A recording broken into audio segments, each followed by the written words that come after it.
we're the ones your mom said to watch out for. We're the ones that you have to hide your daughters from. Everybody's going to want to be an outlaw biker. Labeled by authorities as the most vicious outlaw biker gang in the country. Bottom line is I will be your best friend or your worst enemy. If you step on my toes and don't apologize, I'm going to confront you. They are the Mongols, and they're like no other gang.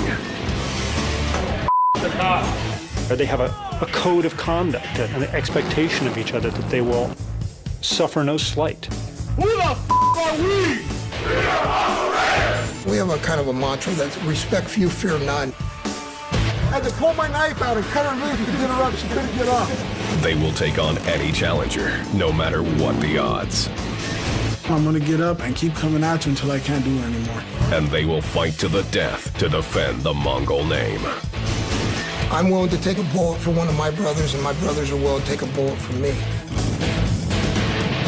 These outlaw bikers will be put to the test when they go to war against two of California's deadliest gangs. What the Mongols will instill in you is that you are some type of super being. Doesn't mean you won't die. It just means that you, your person, your being will live forever.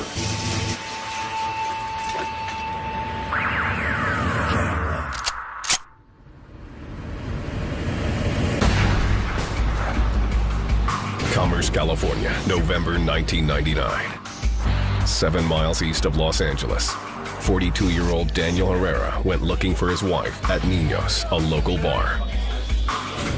He found her inside, hanging out with members of the Mongols Motorcycle Club, or Mongols MC, and ordered her to come home with him. But Herrera's wife wasn't ready to leave.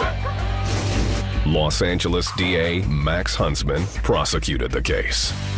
He used an expletive and said something offensive to the Mongols in the course of arguing with his wife. The Mongols got upset about that. It didn't matter to them that Herrera, a father of 3, had no gang affiliation.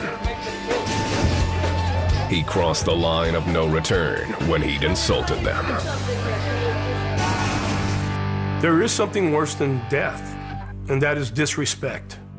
I don't care if you give me respect because you fear me or because you like me, but I want respect, and I'm going to get it in one way or another.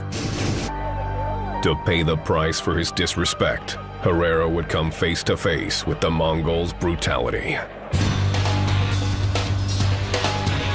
Several Mongols, led by Adrian Gutierrez, chased Herrera outside the bar. They cornered him in an alley and savagely beat him. Gutierrez dealt the final blow, digging a knife into Herrera's back until he drew his last breath. It was particularly brutal. It wasn't just a quick stab wound and they run away or something. It was multiple gang members beating him in multiple places over a fairly long period of time. The crime bore all the hallmarks of a classic Mongols attack: spontaneous, merciless, and deadly. What makes the difference between an outlaw biker and some of these other groups, I think, is to the extent that you will defend yourself. With only an estimated 1,000 members across the country, the Mongols are a relatively small organization. What they lack in numbers, they make up for in bravado and ruthlessness. Being a Mongol is like having a power greater than you could ever imagine. We're not trying to be choir boys. We're not trying to be Boy Scouts. I mean, we are what everybody fears.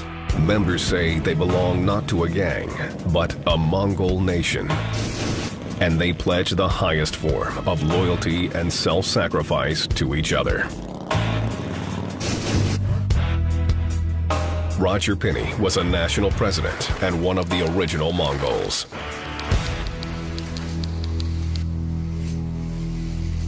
This was a family deal. That's what the Mongols were all about. One huge family. That's where it's supposed to be. I will give my life for this club.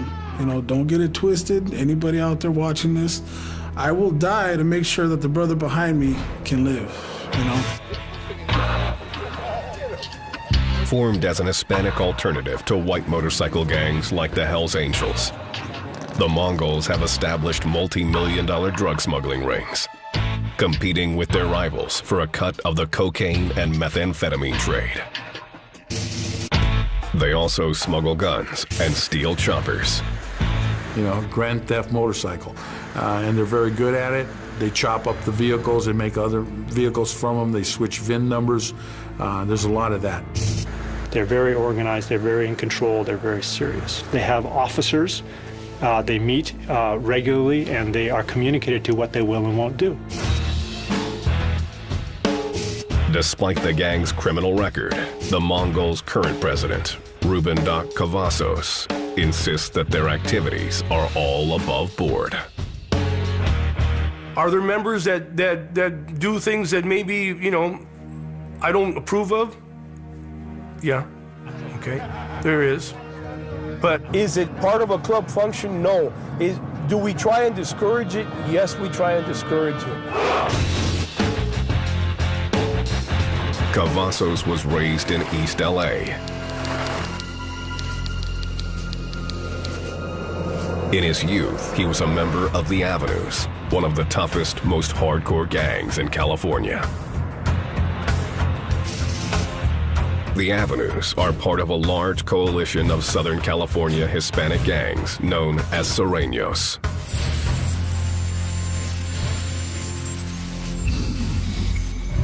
A group whose size grants them extreme power on the streets of LA. When you grow up in some of these poor neighborhoods, you end up depending on each other, from one gangbanger to the other. It becomes a family to you. Cavazos credits his early years as a gangbanger for giving him the training he needed to run his Mongol army. On the streets, it's all about respect, okay, and lack of. Okay, if you feel disrespected, you're going to take up arms or whatever you have to do to gain that respect. And almost immediately, you got to take up a weapon. There's just no way around it. It's survival. A love of motorcycles drew him to the Mongols. He rose through the ranks and in 2002 took the reins of the club. When I took the club over, it was known as an East LA club. You know, they want to call it a gang, but it's a club. An East LA club, and we are in just about every state in the nation now. And we're also in Mexico, Canada, Italy, Australia.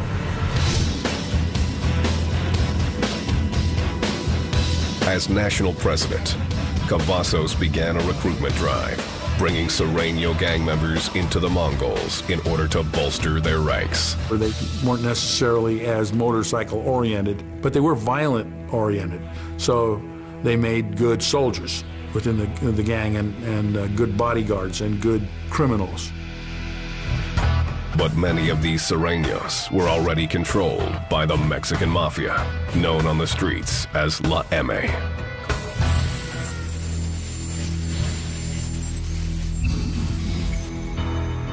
La M is one of California's most notorious criminal organizations, with as many as 50,000 foot soldiers working for them out on the streets.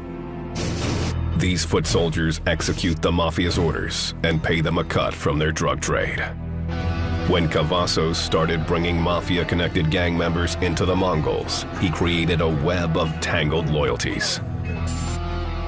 Reporter Chris Blatchford has been covering LA's gangs for 20 years. And there was some question, well, you know, whose side are you on? I mean, that's when the violence started. January 2004.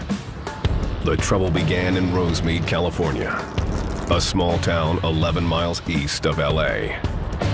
La Sangra, a gang loyal to the Mexican mafia, was running a methamphetamine lab out of a motel room. Profits from the operation were going to the mafia. Several Mongols who were staying at the same motel let their curiosity get the best of them when they walked by the room.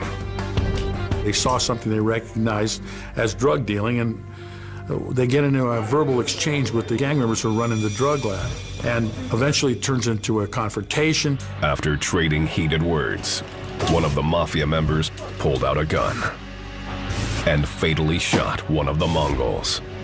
Police quickly descended on the motel, uncovering the meth lab. The incident infuriated Mexican mafia leaders, who lost $10,000 in the bust. They demanded that the Mongols cover their lost earnings. Mexican Mafia felt that that was an insult to them, that they had lost money had the drug dealing not been compromised.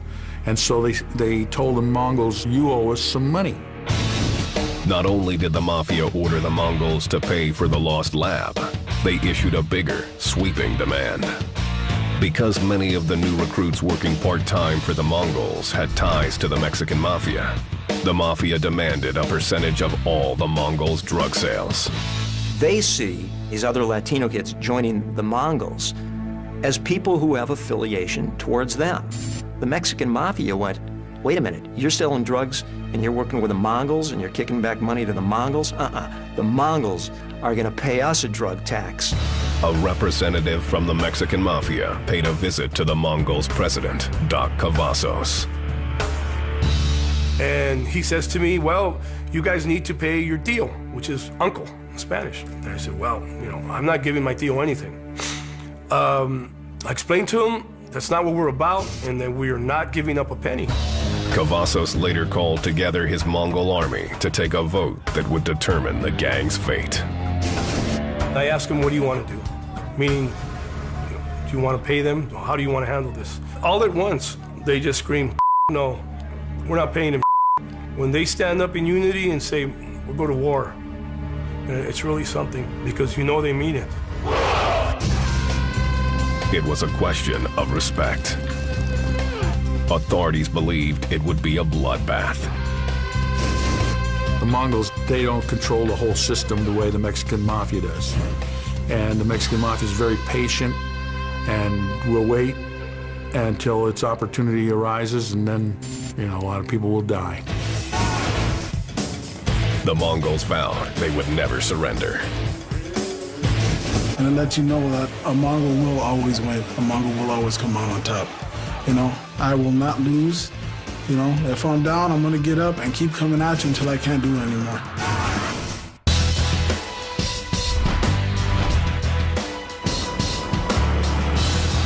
In 2004, the outlaw biker gang, the Mongols, prepared to go to war with the most powerful gang in Southern California, the Mexican Mafia. You got to remember, these are two giants. These are two giants that they live on pride and respect. And to ask for one or the other to bow down, it's just not going to happen. I love to kick ass. I'll come at you with a smile, but I will fight you just because it's cloudy outside. You know what I mean? That's what I like to do.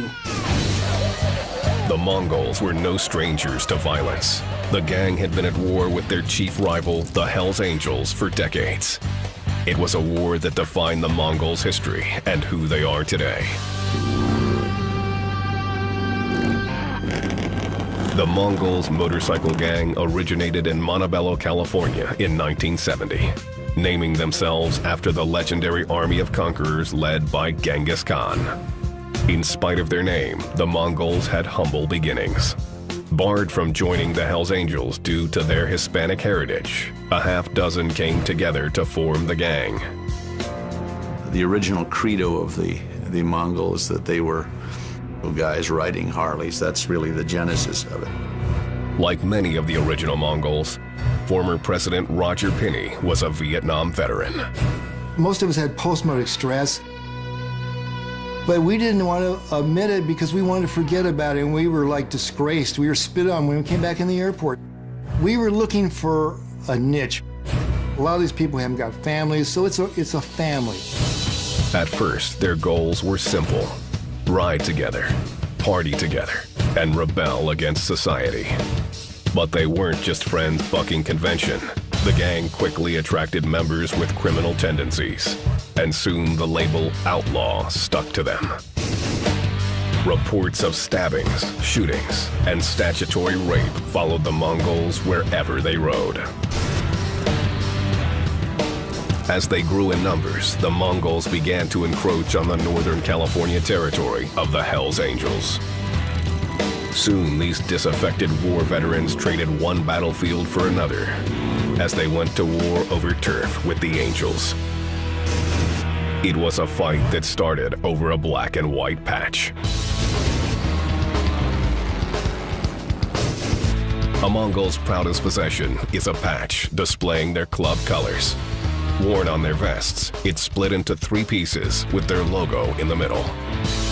Over the top, it says the name of the gang, and on the bottom, it says where they're from. The Hells Angels claimed all of California as their territory and declared ownership of the state on their patch.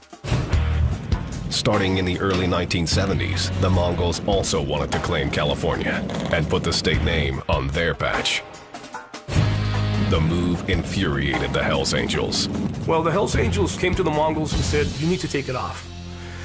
And obviously that didn't go well with the members of the Mongols Motorcycle Club. And they basically told them, you know, F off. That's how the first war started. Clashes between the two gangs escalated from barroom skirmishes into bloodier and deadlier reprisals. They're going to go from fighting on the street in drunken brawls to stabbing each other. From there, they're going to go to shooting each other, and from shooting each other, they'll go to bombing. Nothing would be off limits in the two gangs' fierce struggle for power. Summer 1977. The Mongols held a funeral for 2 of their own killed outside San Diego by the Hells Angels.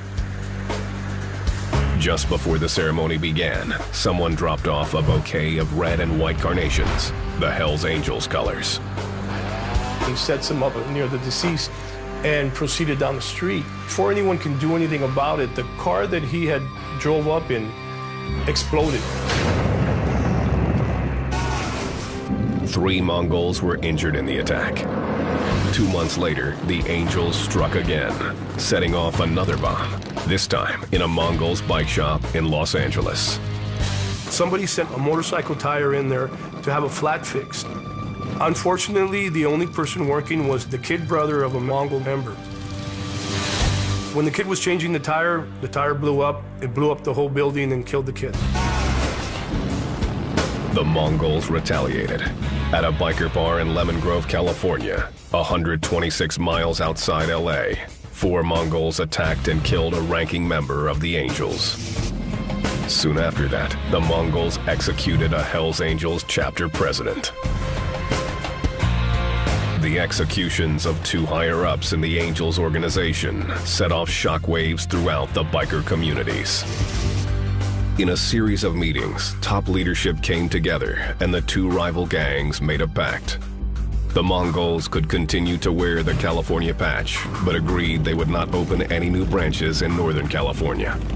The Angels would leave Southern California to the Mongols. After a decade of bloodshed, the brutal turf war was over. But the constant battles had drained the Mongol nation of resources, men, and morale. By the early 1990s, their ranks dwindled to about 100 members, an all-time low. The smart money was that they were on their way out. Realizing that they were on the verge of extinction, the Mongols relaxed their recruitment standards to disastrous results. In 1998, an agent with the Bureau of Alcohol, Tobacco, and Firearms was able to infiltrate the gang. For the next 2.5 years, the ATF built their case against the Mongols. In May 2000, more than 650 law enforcement agents raided the homes and offices of Mongol gang members throughout California, Colorado, Oklahoma, and Georgia. They came to everybody's house and they threw their flashbang grenades and they yanked people out of their homes and what have you. The operation nabbed 42 gang members on charges of arson, extortion, drug dealing, and murder.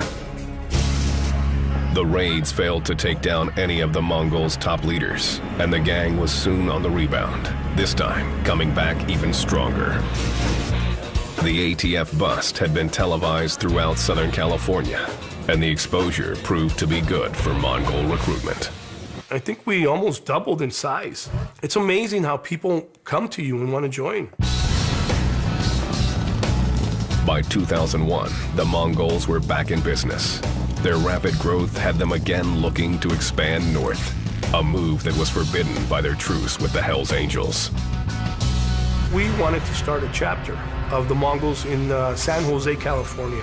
The Hells Angels were claiming Northern California as all theirs. According to them, that was their territory. We were to stay out of it. The Mongols ignored the treaty and opened the branch, reigniting the two gangs' long simmering rivalry. Soon after we started the San Jose chapter, we were having these little skirmishes with the Hells Angels, little boxing matches here and there. After a while, communication was cut off, okay?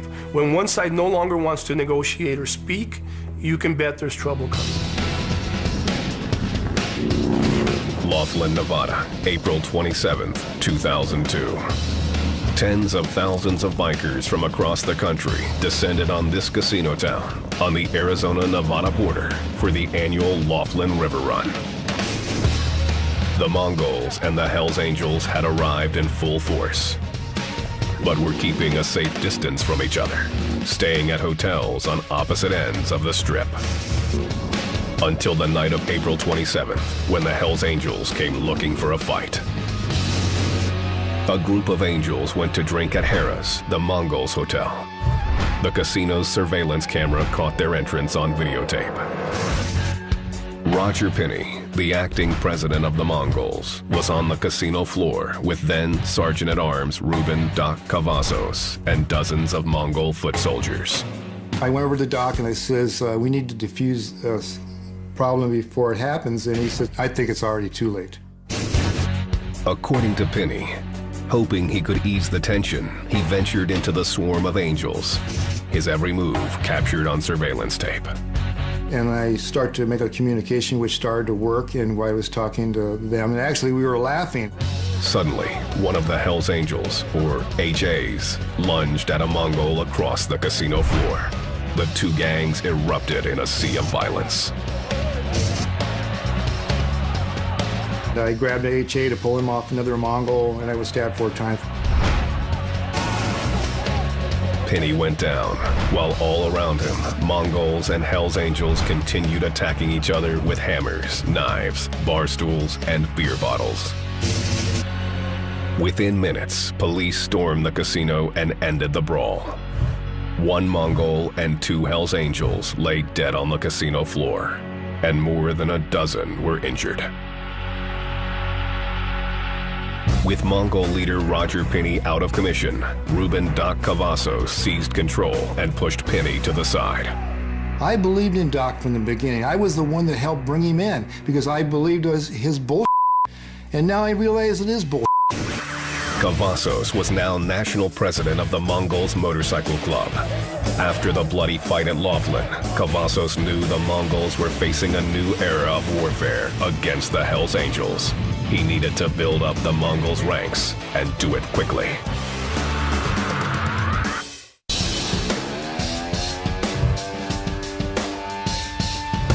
LA, 2002. After a decade-long truce between the Mongols Motorcycle Club and the Hells Angels, the two arch rivals went to war all over again. One of them is going to be the victor and one is going to be the vanquished. And whoever wins, of course, will try to expand their territory. Mongols President Ruben Doc Cavazos set out to grow his biker army as quickly as possible. The ranks of the Mongols numbered in the hundreds, while the Hells Angels had thousands of members spread out across the nation. Outmanned by their enemies, the Mongols launched an aggressive new recruitment strategy. Doc Cavazos went back to his street gang roots. He began enlisting part-time members with ties to other Southern California street gangs. And those Hispanic gang members sometimes didn't know how to ride a bike, didn't have a bike themselves. This was a violation of their own rules of conduct. For more than 30 years, the Mongols had a rule that every member needed to own and ride a Harley-Davidson motorcycle. Now, this was being suspended to increase membership. The decision stirred up controversy, and many Mongol veterans, like Tony Vodnik, didn't trust or respect the new recruits. To me, they're not bikers, they're gangbangers. They call themselves part-time Mongols. There's no such thing as part-time Mongols. You're a Mongol 100% or you're nothing. Members who joined the Mongols in the past usually went through a long initiation process. They had to learn the gang's rules and its constitution and perform tasks, some of them criminal, to get patched in.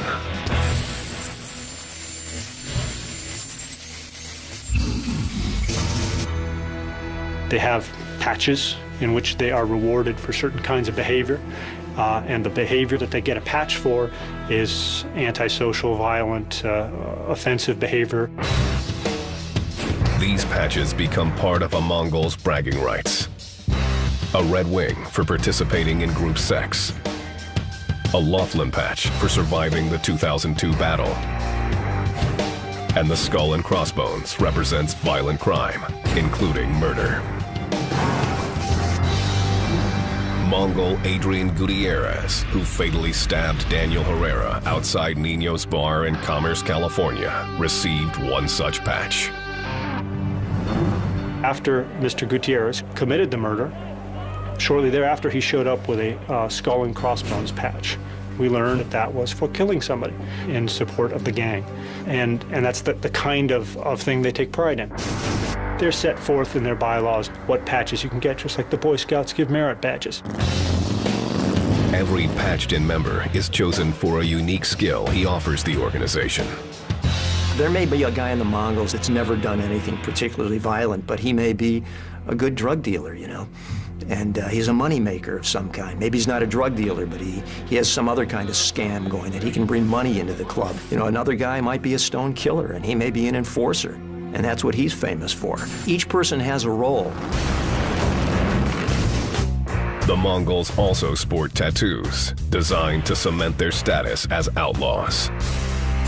They're out there to commit crimes, and they have these patches and these activities that they do that alienate the rest of the world and tie them in closer to the gang. For many, the gang becomes a virtual family. Family was kind of weird for me, so I found it in other areas of my life. And I've never seen a group of people be as brotherly and loving as the Mongols are. And many members are willing to set aside their traditional family to serve the gang. This is a family that I'm committed to. Does it mean I distance myself from my real family? No, I don't try to. You have to have some balance in your life, but this is where I decided to put my energies and dedicate myself to. I coach Little League sports, you know? You would look at me and not think that, but you know, like I said, I'm two people. I'm the dad, the husband, the coach, and then once I leave that part of my life, then there's this life, you know what I mean?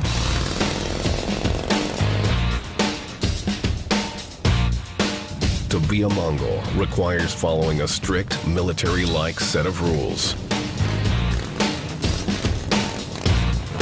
Even with the influx of new recruits, Doc Cavazos insists that the membership guidelines remain mostly the same. We dictate what you're allowed to wear on your vest and what you're not. We dictate the type of shoes that you can wear, the way you stand, the way you act in public, even your face. You used to have what was called a war face, and that was your face in public. The meaner, the harder you looked, the less chance there was of somebody making a move, a violent move on you. Just like the Army takes people and tries to get them to change their life view, and the Mongols try to get you to change your life view and become a Mongol. Who the f*** are we? We are Mongol Raiders, the Raiders of the Night! Once inside, the gang follows a strict chain of command, with the president and vice president at the top of the organization. Underneath the leaders, there is a secretary, treasurer, and a sergeant-at-arms, followed by other specialized positions. I'm what they call a club enforcer. When there's people out there who don't really agree with what has to be taken care of, I make sure that they agree with it. I don't take no for an answer. Doc Cavazos leads his men like an army at war. He keeps frontline units at the ready for any crisis. We have response teams that are standing by in case there's a problem in any bar or restaurant. If there's a problem, they are to go in there and either save the member that's in trouble or else eliminate everybody who's caused them his death, okay, if that's the case. Cavazos also runs an intelligence unit that gathers information about rival gangs. I'll dress differently, and when the Mongols are headed to a bike function, I would enter it ahead of time, and I will mingle. And I will mingle and find out who's there, what clubs, what people. And I will not let on that I'm a Mongol. It's part of our intelligence. So it's very much like the military. The gang also uses a coded language. After one murder, the Mongols issued an internal alert to evade the police. They put out what's called a Code 55.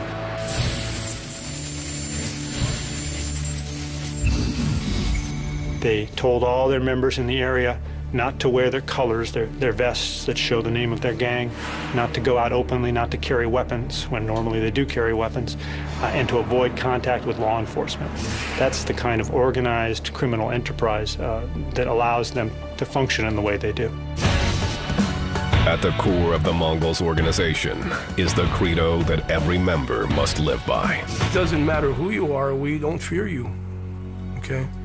And basically, the idea of training these Mongols, recruiting them and what have you, is for them to live by that. They should fear no one, not even death. From 2002 to 2004, Doc Cavazos' recruitment strategy dramatically increased the gang's membership. Gotta love them. There were now several hundred Mongols operating on the streets of California. But these new members would put the gang's future in jeopardy and pit the Mongols in a life and death struggle with the mighty Mexican Mafia.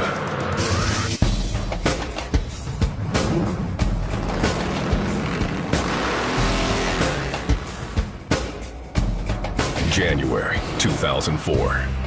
In order to fight its war in California against the Hells Angels, the Mongols Motorcycle Club was building up its membership. The gang was expanding in size and reach, but its new method of recruitment was backfiring. The Mongols' leader, Ruben Doc Cavazos, had welcomed members of LA's street gangs to join them as part-timers. But many of these recruits had ties to La M, or the Mexican Mafia, Southern California's most powerful gang.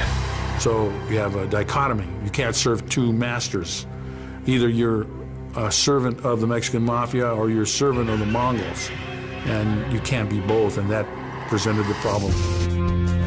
The Mafia was now demanding that the Mongols pay them a percentage of their drug profits as a form of tribute, and repay the $10,000 they lost when some Mongols caused the bust of a Mafia meth lab.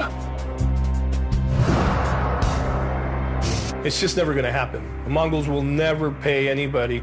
The Mongols will never give anything up to anyone. Yet the Mongols didn't seem to stand a chance against the Mexican Mafia's vast army of 50,000 soldiers, who police consider the most lethal gang network in the world. They're probably the most active gang and most prolific at killing. They control the streets. Authorities learned about the imminent war and, hoping to settle tensions without a body count, tried to warn Doc Cavazos to back down. Sheriffs used to pull up in front of my house and they used to say, "What are you going to do now, Doc?" Meaning, man, you guys, this is going to get ugly, this is going to get serious. And I used to almost be disgusted in that question. What do you think I'm going to do? We're going to stand our ground. We're going to tell them all, screw you. After a series of meetings between the Mongols and the Mexican Mafia fell apart, both sides prepared for war. La Mirada, California, March 2004. Shortly after nightfall, a gunman pulled up to this tattoo parlor, frequented by the Mongols. He withdrew a machine gun from his jacket and opened fire before speeding away. The shop owner was killed and a Mongol was wounded. The Mexican Mafia had drawn first blood and things quickly heated up. If you shoot one of our guys off his bike, we're going to come at you with everything we have. Whatever it takes.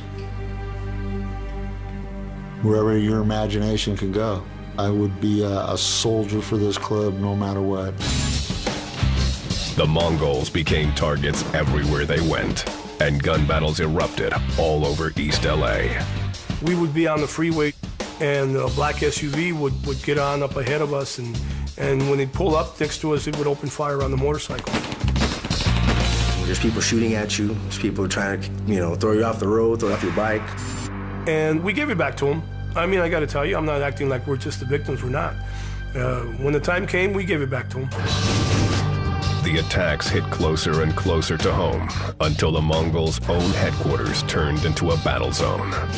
Our clubhouse would be constant shootouts. It was like the Wild West. Somebody would drive in there. We had one guy drove right in there on a bicycle, on a mountain bike, and opened up on the clubhouse with a fully automatic. Meanwhile, the Mongols were still embroiled in another war with their arch rivals, the Hells Angels, or HAs. The Angels ramped up their own attacks, and Doc Cavazos dodged assassination attempts by both groups. We had members of the club who would come to my house and start my car up for me because they were afraid I was going to be blown up. And they would check underneath it with mirrors. And about that time, they found several sticks of dynamite underneath one of my cars in my driveway. As the pressure mounted, some of the Mongols betrayed the gang credo, respect few, fear none, to save their own skins. It got so bad that I'm told that a lot of Mongols were not wearing their colors around town because they were afraid that the Mexican mafia would see those colors and they would send somebody to kill them. When the war broke out with the HA, we lost maybe 2 or 3 members. When the war broke out with the M, we lost about 20 members. Many of the Mongols' old guard openly blamed Doc Cavazos for the bloody siege. They said that if Doc hadn't recruited part-timers from Sureños gangs, they never would have been at war with the Mexican mafia. Cavazos responded by forcing dissenters like veteran Roger Penny out of the gang. It's just when he realized people weren't happy with what he was all about, he kicks them out, which he has kicked out more people in his time of reign than the whole club has been together since the beginning of time. And this is a prime example of what's going on right to this day. The war was tearing the Mongols apart, but Cavazos refused to cave. Well, if a shootout is what somebody wants, a shootout is what we'll give you. It got to a point where the characters who were originally involved, moved out of their homes, okay, because, I guess they feared that Mongols were coming by their house all the time. The Mongols were managing to stand their ground. But with 2 ongoing wars and growing dissension within his own ranks, Cavazos faced an uncertain future. I don't even want to say what might happen to this man. If he ever gets locked up, he's gone. The man is gone.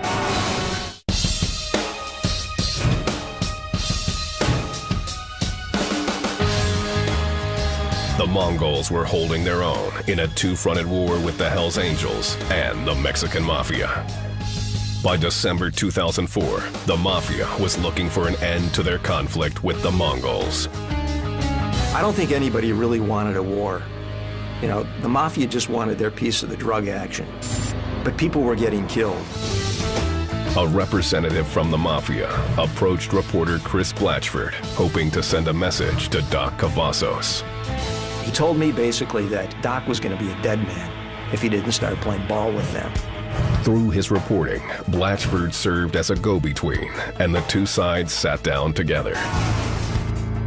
In a closed-door meeting, representatives of the Mexican Mafia and the Mongols struck a deal to end the war. No one outside of that meeting knows what was agreed, but members of law enforcement believe a payment was made to end the bloodshed. I think everyone involved kind of realized, this is not going to go anywhere nice. Yet growing conflicts within the gang itself still challenged leader Ruben Doc Cavazos. There's a faction in the Mongols that don't think that Doc Cavazo is a real hardcore biker. They see him more of a politician and a manipulator who's surrounded himself with some thugs that take care of him and sort of watch his back. Many of the old guard Mongols were thrown out of the group for questioning Cavazos. They accused him of weakening their organization by filling it with part-time gang recruits of dubious loyalty. So what's going on here with Doc? Part-time Mongol. If you have a bike, you're wearing that patch, you ride, and you act like you're a biker. You act like you conduct yourself as a biker. There's, I'd say, hundreds of brothers would like to come back, but they're never going to do it as long as Doc is in control, because they're not going to put up with it. We just have this, as far as I'm concerned, disease right in the middle of there still. But Doc's recruitment strategy appeared to have paid off. The Mongols had built up their ranks and endured a war with the powerful Mexican Mafia. The long-standing feud with rival biker gang, the Hells Angels, also seemed to be cooling off, with charges pending against both sides from the violence at Laughlin.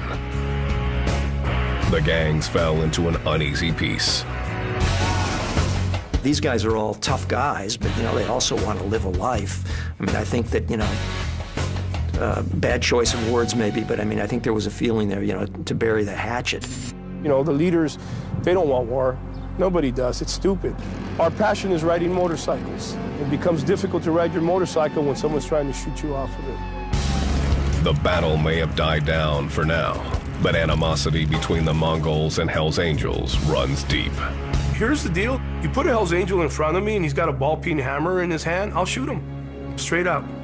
I will have no problems with it. Keeping the club ready for any battle, Cavazos continues to build his membership. What the Mongols will instill in you, what they'll start teaching you from day one, is that you are some type of super being, okay? It doesn't mean you won't die. It just means that somehow or other your person, your being will live forever, okay? And they teach you that you don't back down, okay? And you don't disgrace the club. Cavazos is confident that the new generation of Mongols has what it takes to live up to the gang's core beliefs of demanding respect and fearing nothing. To be honest with you, you want to be known as a rough, tough, always willing to defend yourself club. For Mongol members, a willingness to fight to the death is what being a Mongol is all about. I'll live for my brother, I'll die for my brother, I'll take a bullet for my brother. That's just the way I live. I've been shot for this club. I've been stabbed while I've been in this club. I've been to prison for this club. And, a lot of people, they don't understand. But you know what? I have people that love me and care about me that aren't going anywhere. The club is always there for me. And on a personal level, that's what this club means for me. And that's why I'm willing to sacrifice for this club. I know there's something wrong with me to actually want to do this. But I think that's what makes it. I think that's what makes it special, though. No one wants to be harassed by the cops. No one wants to be shot at. No one wants to be assassinated. No one wants all that. So there has to be something inside you to be here. Even with the danger involved, the appeal of the gang shows no signs of letting up.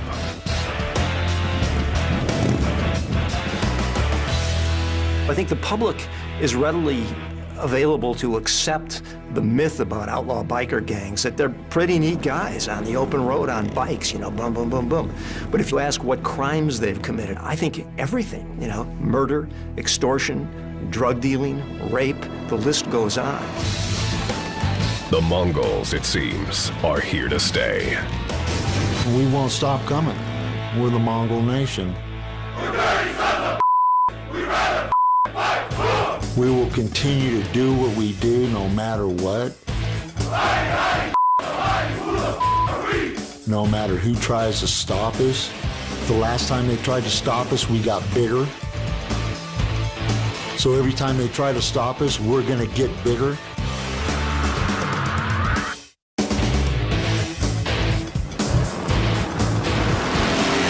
We're the ones your mom said to watch out for. We're the ones that you have to hide your daughters from. Everybody's going to want to be an outlaw biker. Labeled by authorities as the most vicious outlaw biker gang in the country. Bottom line is I will be your best friend or your worst enemy.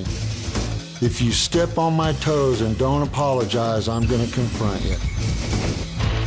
They are the Mongols, and they're like no other gang. They have a code of conduct, an expectation of each other that they will suffer no slight. Who the f*** are we? We have a kind of a mantra that's respect few, fear none. I had to pull my knife out and cut her loose to get her up. She couldn't get off. They will take on any challenger, no matter what the odds. I'm going to get up and keep coming at you until I can't do it anymore. And they will fight to the death to defend the Mongol name. I'm willing to take a bullet for one of my brothers, and my brothers are willing to take a bullet for me. These outlaw bikers will be put to the test when they go to war against two of California's deadliest gangs. What the Mongols will instill in you is that you are some type of super being. Doesn't mean you won't die. It just means that you, your person, your being will live forever. Is it part of a club function? No. Do we try and discourage it? Yes, we try and discourage it. Cavazos was raised in East LA. In his youth, he was a member of the Avenues, one of the toughest, most hardcore gangs in California. The Avenues are part of a large coalition of Southern California Hispanic gangs known as Sureños.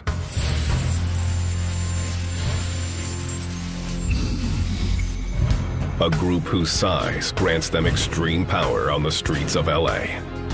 When you grow up in some of these poor neighborhoods, you end up depending on each other, from one gangbanger to the other. It becomes a family to you. Cavazos credits his early years as a gangbanger for giving him the training he needed to run his Mongol army. On the streets, it's all about respect, okay, and lack of. Okay, if you feel disrespected, you're going to take up arms or whatever you have to do to gain that respect. And almost immediately, you got to take up a weapon. There's just no way around it. It's survival. A love of motorcycles drew him to the Mongols. He rose through the ranks and in 2002 took the reins of the club. When I took the club over, it was known as an East LA club. They want to call it a gang, but it's a club. An East LA was a national president and one of the original Mongols.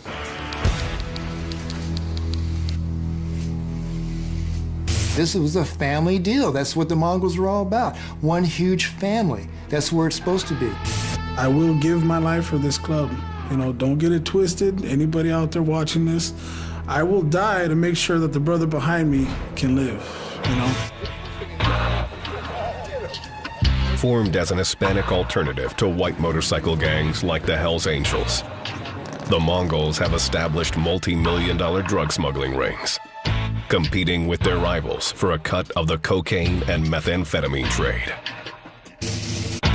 They also smuggle guns and steal choppers. Grand theft motorcycle.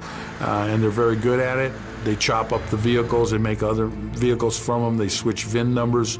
There's a lot of that.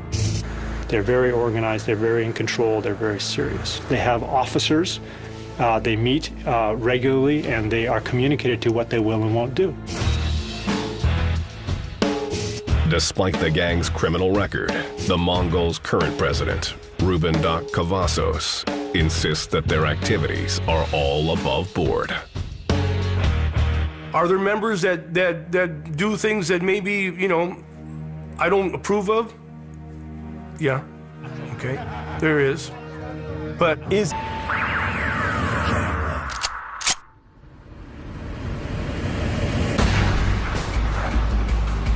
Commerce, California, November 1999. 7 miles east of Los Angeles, 42-year-old Daniel Herrera went looking for his wife at Niños, a local bar. He found her inside, hanging out with members of the Mongols Motorcycle Club, or Mongols MC, and ordered her to come home with him. But Herrera's wife wasn't ready to leave. Los Angeles DA Max Huntsman prosecuted the case. He used an expletive and said something offensive to the Mongols in the course of arguing with his wife. The Mongols got upset about that. It didn't matter to them that Herrera, a father of 3, had no gang affiliation. He crossed the line of no return when he'd insulted them. There is something worse than death, and that is disrespect. I don't care if you give me respect because you fear me or because you like me, but I want respect, and I'm going to get it in one way or another. To pay the price for his disrespect, Herrera would come face to face with the Mongols' brutality. Several Mongols, led by Adrian Gutierrez, chased Herrera outside the bar.